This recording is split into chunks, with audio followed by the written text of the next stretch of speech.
So we are going to see in some more detail how Savitri's mother is going to voice the earth's question.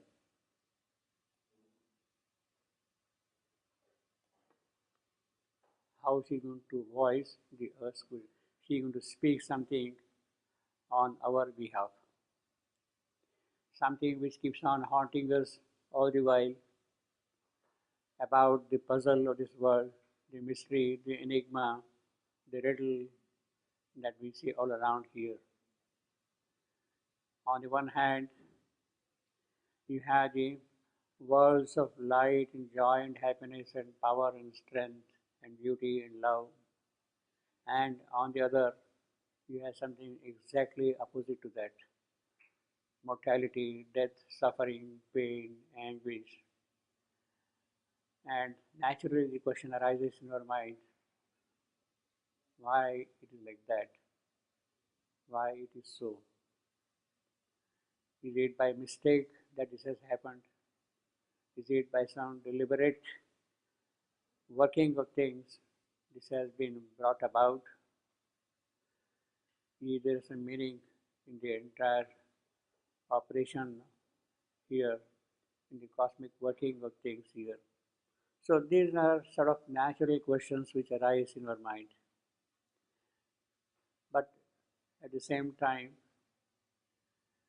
it is for us to dismiss these questions, either by saying that forget about all that stuff.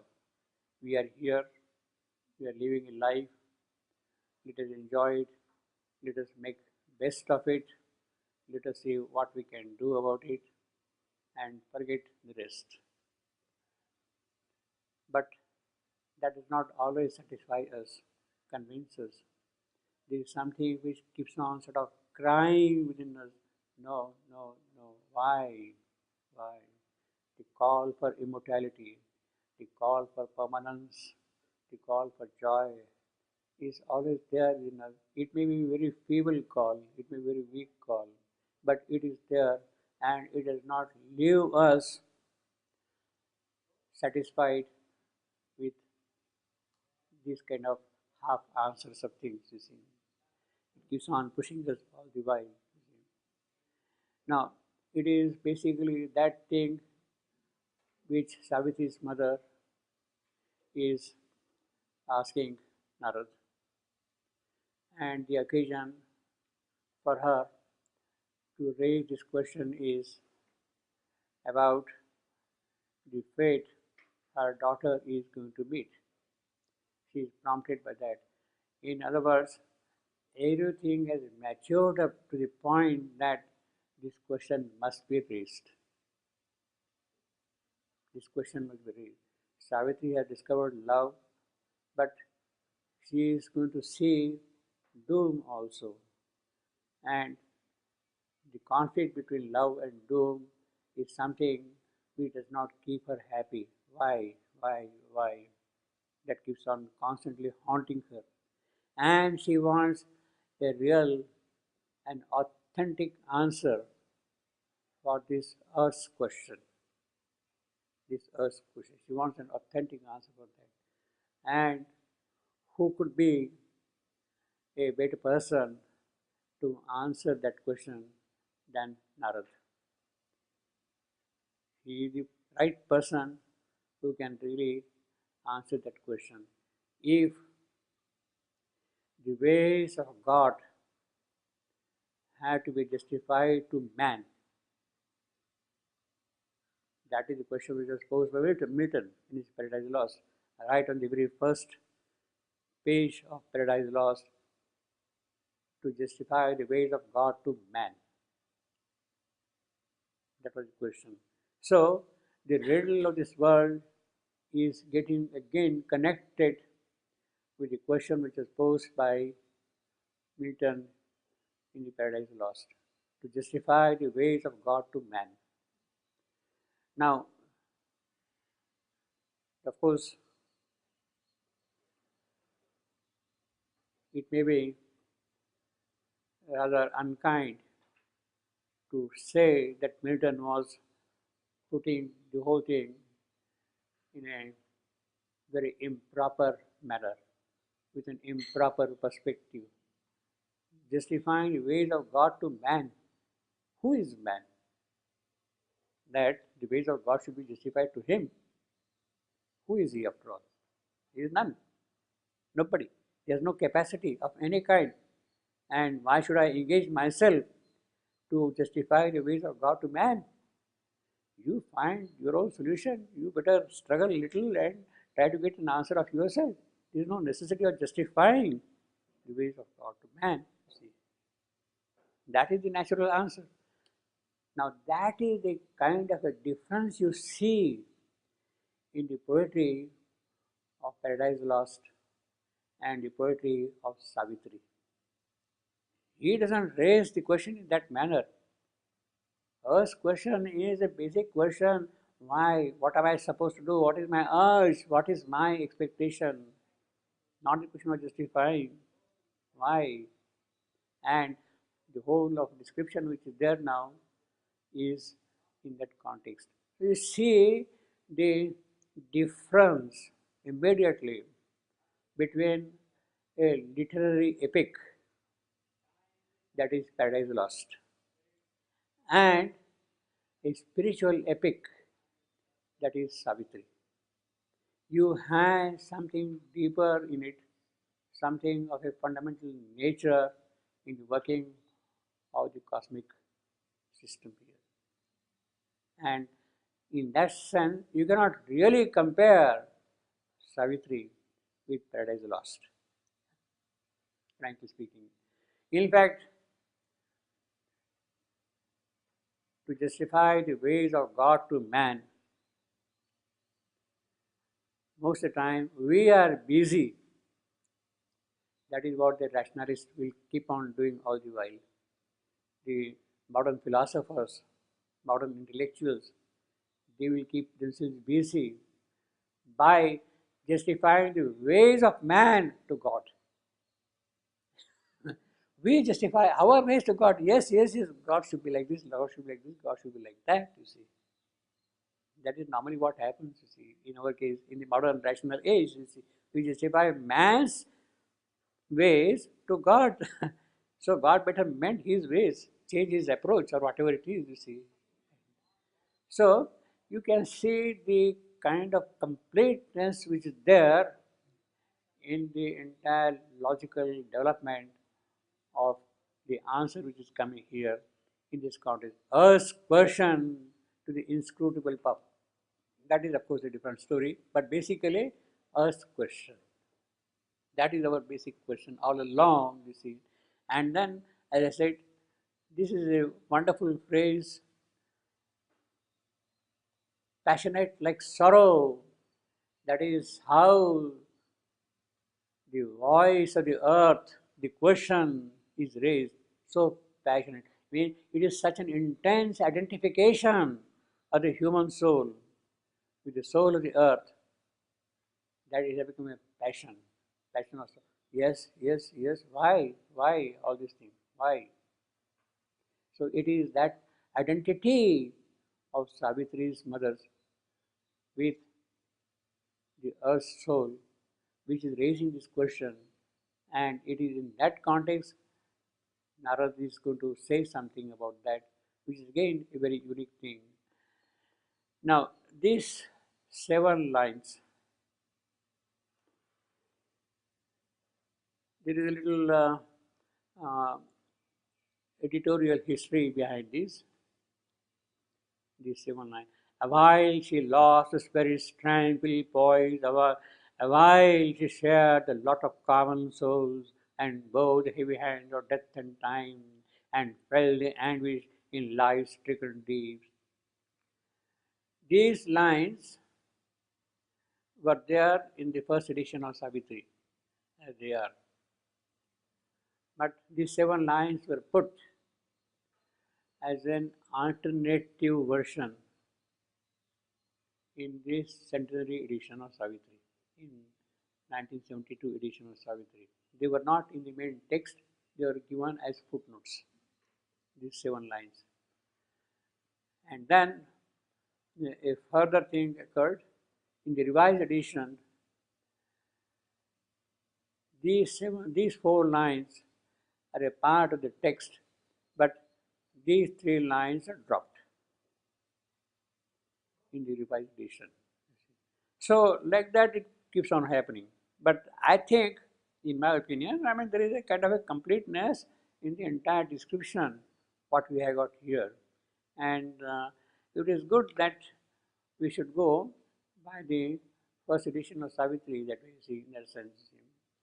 And man's revolt against his ignorant fate. I don't know why. Then of course, as I said last time, ask question, who can answer such a question? Who can really answer such a question? He is not a thinker who can answer such a question. Ask question is not a thinker who can answer, not a philosopher, not a scientist, not a rational being, but a seer. A seer. She is asking us question. She is not asking the question to a philosopher or a thinker or a metaphysician or somebody like that, not rational mind. No, she is asking who knows things directly, who sees things, who has got that drishti, who has got that sight behind all these things which are happening here around. So she is asking that question to the seer. Oh seer! And then she says, us try nature life. Us try nature life. She is immediately introducing the problem to Narad. What do you say here in this? What do you see here in this world? The conflict, good and bad, happiness and suffering, mortality, immortality. It is already there, split nature. Where from has that come? Death, life. Where from that come? Love, doom. That's a tri-natured aspect of life here. Love and doom. That is the constant theme of Savitri. And where from it has come? Why it has come here? That is the question. Actually, this question is asked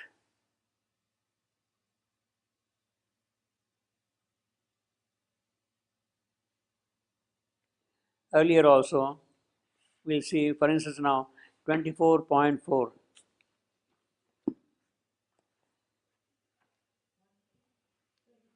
24.4.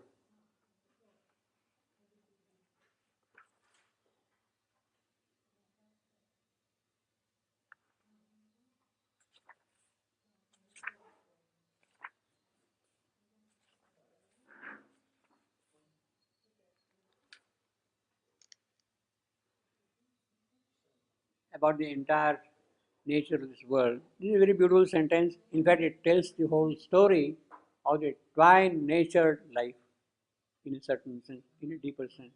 No, it's not here. It is in this book.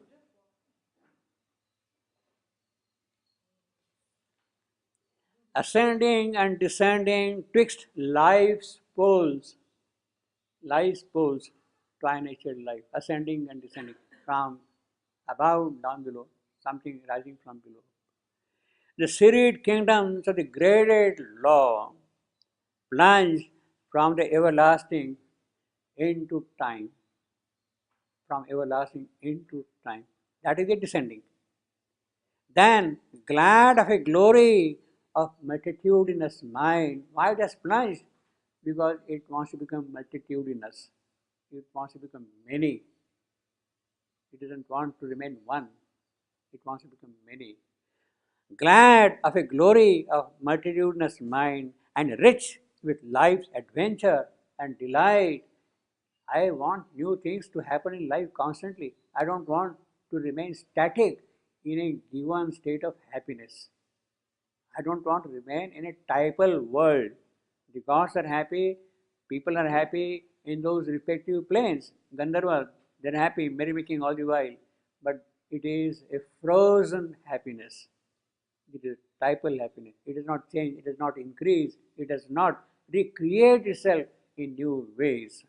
Therefore, rich with life's adventure and delight and packed with the beauty of matter, shapes, and hues. So he has already described all the three things. What is mind therefore? What is life therefore? What is body therefore? Mind, multitudinous mind, adventure, life's adventure, and beauty of matter, shapes, and hues. So that is what I want to happen while going up, you see. Climb back from time into undying self. From here, mind, life, matter, they should climb back to the original source from where they had come here. Climb back from time into undying self, up a golden ladder, carrying the soul. So the ladder is carrying the soul up. And along with the soul, then mind, life, matter, physical, they also increase. Up a golden ladder, carrying the soul, tying with diamond threads the spirit's extreme. So diamond threads, shining, lustrous, unbreakable. Diamond is the hardest stone or rock or whatever you want to call it, you see. The hardest mineral, you see. And the two extremes are tied by diamond. Tying with diamond threads the spirit's extremes.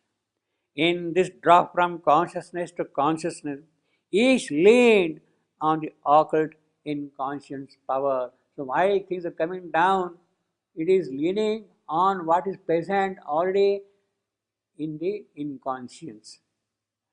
It is that support, it is into that inconscious occult that things are plunging, is deepening. So that from this it opens out to higher power. Each lane on the occult inconscious power, the fountain of its needed ignorance.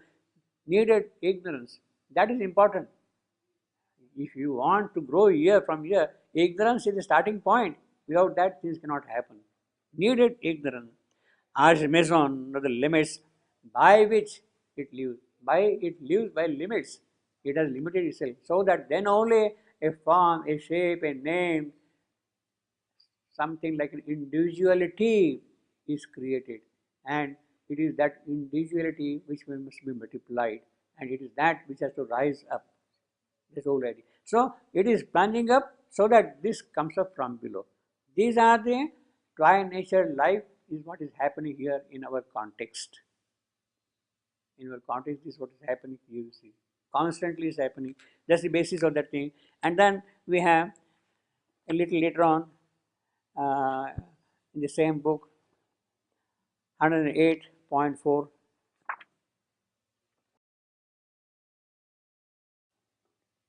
Hidden in the martyr's heart, the eternal lives. Well, that is there. He lives secret, the chamber of thy soul. A light shine there, nor pain nor grief can cross. It goes on. And then later on, in life's breast, 108.12. In life's breast, it was born, hiding its twin. Who was born? In life's breast, who was born? Pain. Pain was born in life's breast. And what was it hiding? Its twin. Who is the twin? Joy. Joy. He says, in life's breast, it was born, hiding its twin. But pain came first. Then only joy could be. That is the crux of the whole thing. So, although there has to be a kind of a duality, but the duality has to start with pain. Pain will bring joy. That is the important thing. So she is asking the question, in our strange tri-natured life, who came first? Pain. Savitri's mother has to bear pain. She cannot escape that if she has to see the joy later on. In fact, a little later we have got this also, 108.16, 16. By pain and joy, bright and tenebrous twins. Bright and tenebrous twins. Pain and joy are the twins, tri-natured life. The inanimate world pursues its sentient soul. Is it because of pain and joy that you are able to perceive your soul? Otherwise, you are not perceived at all. Insensation. Else, had the inconscient never suffered change, inconscience would have remained inconscient had there not been pain and joy. If inconscience has to change, it has to begin with pain and joy. So that is the tri-natured life. It has to be so together constantly. Now,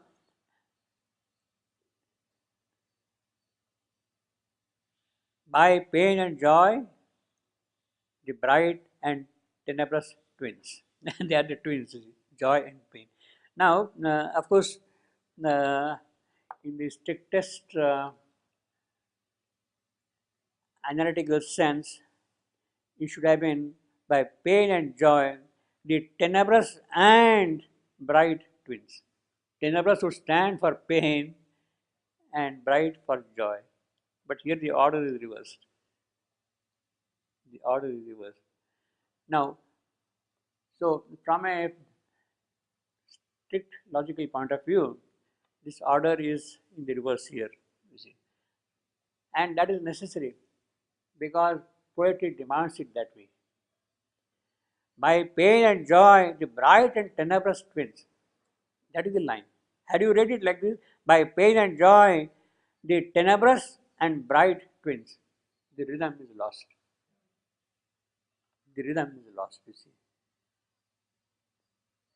So the author takes certain liberties for the sake of the poetic quality which is required there. It is the rhythm which has to carry. So don't link up tenebrous with joy and bright with pain, you see. In that sense, you see. Although one can still justify by saying that yes, pain has to be bright to become bright, and joy is tenebrous because it has to take care of pain. You could, if you like, you see. But basically, it is the poetry which is more important in all these things, you see. So we have already here in number of places like that in Savitri, this thing condensed by nature life, what we have got here, immortality versus death and all that thing. It is a constant theme here. But this lady seems to be a very well educated lady. Possibly she had her BA degree from Cambridge.